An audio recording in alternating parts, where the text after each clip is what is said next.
Next topic we will be talked about is absorption. So what is absorption? Absorption is the entry of a drug or anything into the systemic circulation from the site of administration. For example, we take a food. This food also enter into the systemic circulation from the GI tract. This is also known as absorption.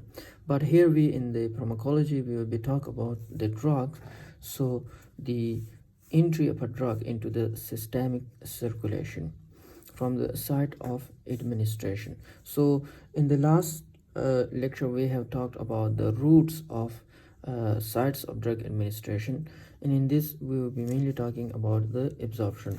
So there are some factors which affect the absorption. So the first one is the size of the molecule. Size of the molecule. So size, and the size, when the size increases, right, then the absorption will be low. So this is inversely proportional to absorption. The next factor which affect the absorption is the charge. This is very important. Charge on a drug. Charge on a drug molecule. So here the neutral molecules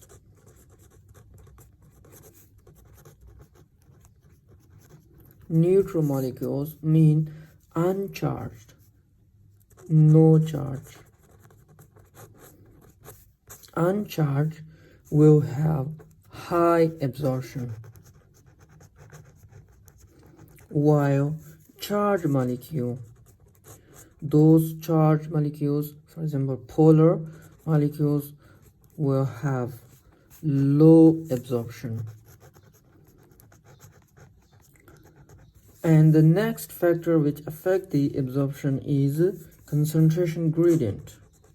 Concentration gradient.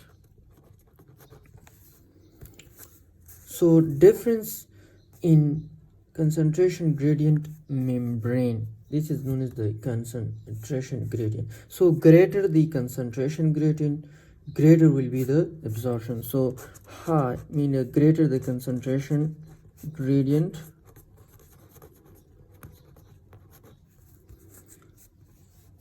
greater the concentration gradient mean the amount of drug high in the, for example, in the gut, right?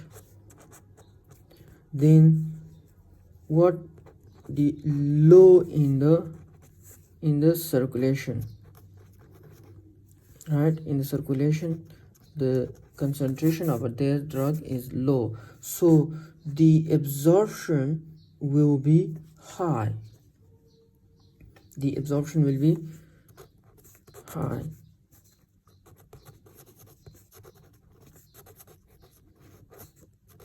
Absorption, actually it will be high. It means that the molecule in the gut is high, but in the circulation it is low, so it will go from the high gradient concentration into the lower, into the circulation, and in the circulation the absorption will become high.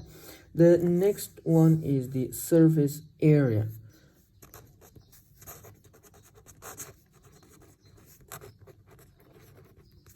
The surface area. So greater the surface area, higher the surface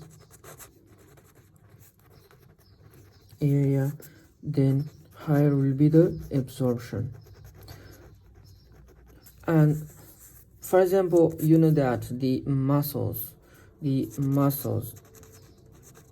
right? And next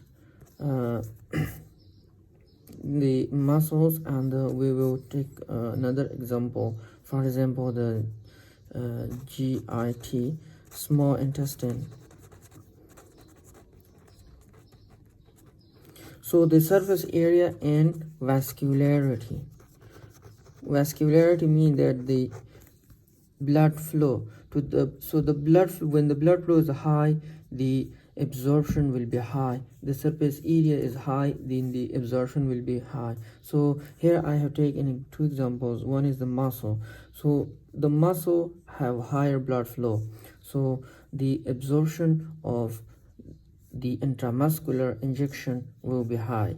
And for example, fat have lower blood circulation, then it will be low. So the intramuscular will have high absorption than the subcutaneous. So the subcutaneous injection will have lower absorption than the intramuscular.